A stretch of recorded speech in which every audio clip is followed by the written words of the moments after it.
कबीर वाला ना ही जाऊं तो बेहतर है। देर तो वैसे भी हो चुकी थी और जहां पिछले 3 हफ्ते गुजर गए हैं ये भी गुजार ही लूं तो गर्मियों की छुट्टियों में एक ही बार चला जाऊंगा। इसी सोच विचार में रोड पर खड़े मैंने 15-16 साल के एक नौजवान को अपनी तरफ मुतवज्जो पाया। अजीब सवालिया नज़रों से मेरी जानब देख रहा था, जैसे कोई बात करना चाह रहा हो लेकिन रश की वजह से नहीं कर पा रहा था। जब पंक्चर लग गया तो मैंने दुकानदार को 100 रुपये का नोट दिया। उसने 20 रुपये काट कर बाकी मुझे वापस कर दिए। मैं मोटरसाइकिल पर सवार होकर जूं ही वापस शहर की तरफ मुड़ने लगा तो वो लड़का जल्दी से मेरे पास आकर कहने लगा, भाईजान मैं घर से मजदूरी करने आता था, आज दिहाड़ी नहीं लगी, आप मुझे वापसी का किराया 20 रुपये दे देंगे। मैंने एक अचटी सी निगाह उस पर डाली। सादा सा लिबास, माथे पर तेल से चिपके हुए बाल, पाँव में सीमेंट भरा जूता, मुझे वो सच्चा लगा। मैंने 20 रुपये निकालकर उसके हाथ पर रख दिए। वो शुक्रिया अदा करके चलने लगा तो न जाने मेरे दिल में क्या ख्याल आया। मैंने कहा, सुनो, तुम्हें दिहाड़ी कितनी मिलती है? उसके जवाब देने से पहले ही मैंने बाकी के 60 रुपये भी उसकी तरफ बढ़ा दिए। वो हिचकिचाते हुए पीछे हटा और कहने लगा, नहीं भाईजान, मेरा घर मंडाली शरीफ में है, मैं पैदल भी जा सकता था लेकिन कल से माँ जी की तबीयत ठीक नहीं, ऊपर से दिहाड़ी भी नहीं लगी, सोचा आज जल्दी जाकर माँ जी की खिदमत कर लूँगा।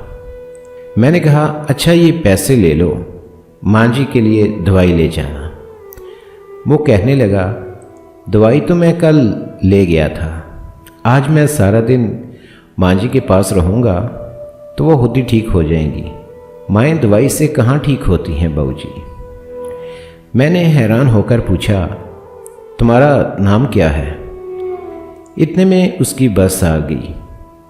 वो बस के गेट में लपक कर चढ़ गया और मेरी तरफ मुस्कुराते हुए ज़ोर से बोला, गुल्लू।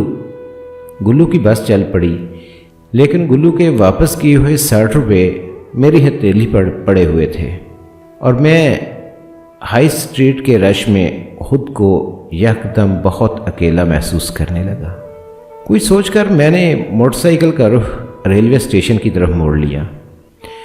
मोटरसाइकिल को स्टैंड पर खड़ा करके टोकन लिया और टिकट घर से 50 रुपये में खानेवाल का टिकट लेकर गाड़ी के इंतज़ार में बेंच पर बैठ गया।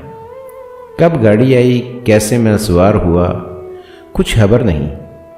आने वाले स्टेशन पर उतर के फाटक से कबीर वाला की वैन पर सवार हुआ।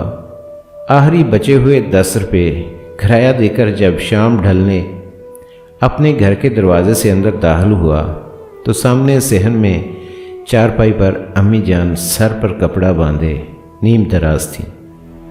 मेरा बड़ा भाई दवाई का चम्मच भरकर इन्हें पिला रहा था।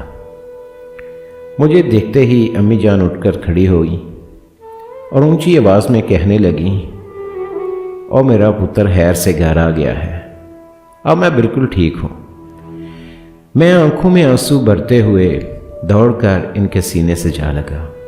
बस के गेट में खड़े गुल्लू का मुस्कुराता हुआ चेहरा एकदम मेरी आंखों के सामने आ गया और मैं समझ गया कि इसने मुझे 60 रुपये वापस क्यों किए थे। चिराग लेके कोई रास्ते में बैठा था, चिराग लेके कोई रास्ते में बैठा था, मुझे सफ़र में जहां रात होने वाली थी। आज की वीडियो अच्छी लगे तो इसको लाइक करें, कमेंट करें और शेयर ज़रूर कर दिया करें। बहुत शुक्रिया।